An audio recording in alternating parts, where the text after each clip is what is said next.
here in beautiful San Jose, California. John Cross's 1970 Plymouth Barracuda. The car is just simply unreal. It's one of those rare cars that we've always wanted to feature, but we had to find the right car, and well, John had it. So John, come here, man. Tell us a little bit about this crazy thing that you built us. Hey, how you doing? Good. How you doing, man? So this is a 1970 Plymouth 446-pack CUDA, 4-speed car, Dana rear end, shaker. I got it from my cousin who sold it to me in 1978 when he was getting married. I was 17. Okay. As a boy, I remember getting glued to the back seat of this, heading out of Reno. You know, used to say end speed limit out of Reno, and we went out to dinner, and I remember just looking at the fabric up close because my head was glued to the back seat. Now, how old were you back then? I was in the single digits. It was like in the mid 70s, 74 or 5, right in there, 3. So this car's been in your family for? Since 72. Since 72. It's a numbers matching car, correct? Yeah. Now, for those of you who don't know, finding like a numbers matching CUDA, 440, Dana car, shaker hood, 4-speed, is almost next to impossible. So the fact that you've had this car for so long, it's pretty incredible. So what we're gonna do is, John's been kind enough to bring it out, we're gonna go have some fun with this thing, and I don't know, just enjoy the day. So stay tuned for Big Muscle.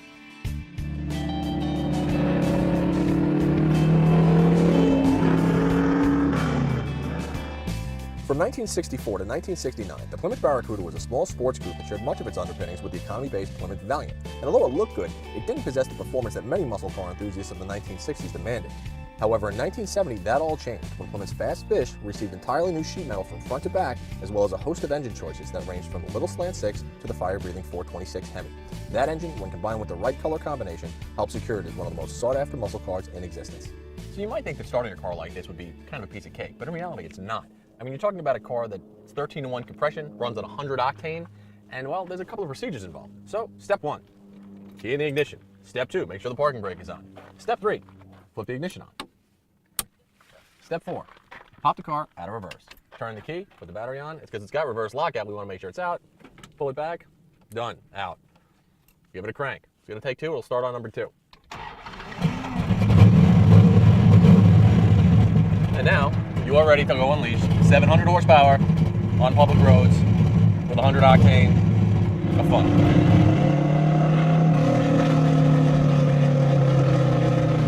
So how do you take a 1970 Plymouth Barracuda, do a nut and bolt restoration on it, but make it completely bad at the same time? Now most people would think that's not possible. However, John Cross isn't most people. You see, he knows his car so well. You know, when he was a kid, he used to ride in the back seat and get his face pinned to the vinyl back there. The car itself, again, looking at it, you would say, okay, well, it's a hot rod, there's no doubt. You know, it's a black Barracuda, shaker car, going on the back, every bit of a street fighter as you could ever have in a muscle car. However, when John built it, he knew he wanted that extra punch. That's why he pulled the original 440 motor, put it on stands, and built the crazy 496 that lurks under the hood right now. This is a Dave Hughes built, Hughes Engines 446 pack. It's 493 cubic inches. Okay. And I told them what parts I wanted them to use, and they put it together, and when they dynoed it, they were shocked that it put out more power than they've ever gotten out of a 6-pack motor. So what are you making out of this? What did this make at the crank? It dynoed at 684 with about 682 torque. Okay.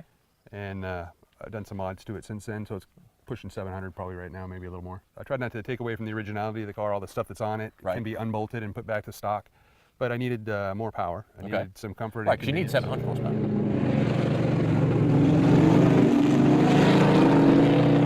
Like John said, he's owned this car for 34 years. That's a long time. He bought this car from his cousin for $1,000. $1,000. You can't buy anything worth $1,000 these days. You know, his cousin wanted the car back. John wouldn't sell it to him, so he built one that's almost exactly like it.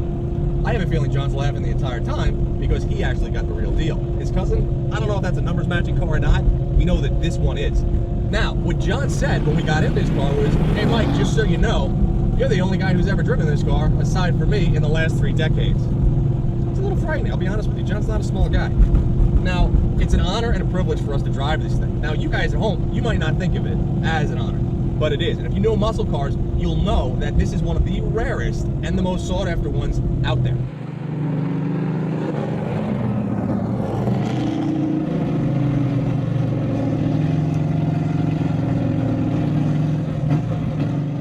Your intention to build a motor with this much power to go drag racing? You just wanted a cool street rod, or you just wanted to have a car that you always wanted since you were a kid?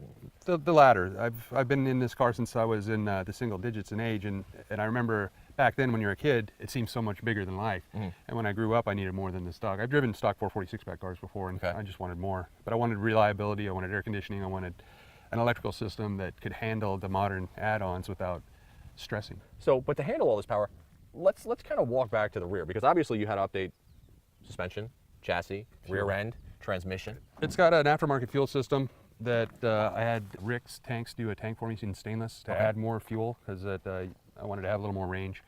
And then it's got a return fuel pump system. The fuel pump's about 1 3/4 horsepower. So a stock tank is what, 19 gallons on these cars? There's like 17 or 16 usable. Wow, okay, so then what do you get for mileage? So if you're just cruising on the highway with this thing? I'm getting about 12 and then 9 around town. So you actually have you probably got a solid 300 miles, 350 mile range in this car. It's not bad. You've done the fuel system. Obviously, you moved the battery to the trunk for weight. Now, also for that power, what did you do to the rear end of this car? I mean, yes, it's a Dana 60, and we all know those are pretty bulletproof, but have you upgraded that at all, or is that stock as well? It's out of a B body because it's a little narrower. Okay. It has an inset spring hanger kit on it from Dr. Diff. And I just put fresh clutches and bearings and had it rebuilt.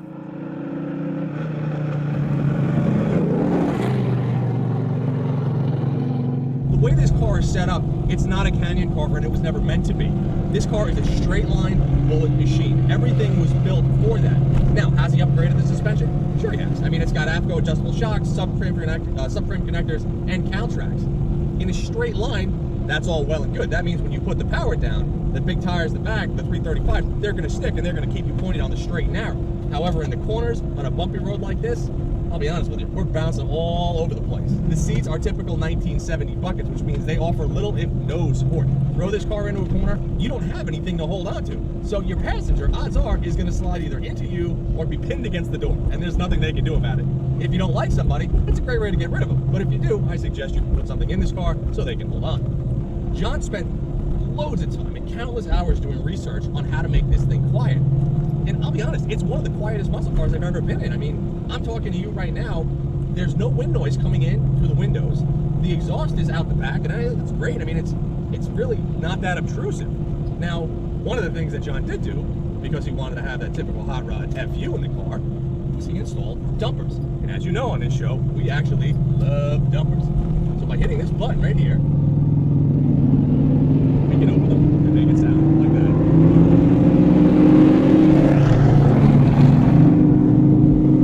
It's glorious.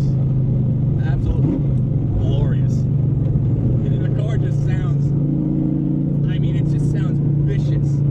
And it's great because this is the car that you pull up next to the guy in the Ferrari and you're all nice and quiet. And then you open the dumpers and he looks over at you and just goes,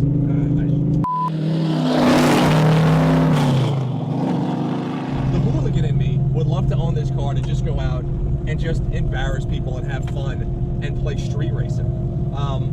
You know, the handling portion of me, not so much because it's tough. You know, I like things that serve a purpose. And if you just want to be a straight out, flat out, you know, knock your other car down in competition, this is the one.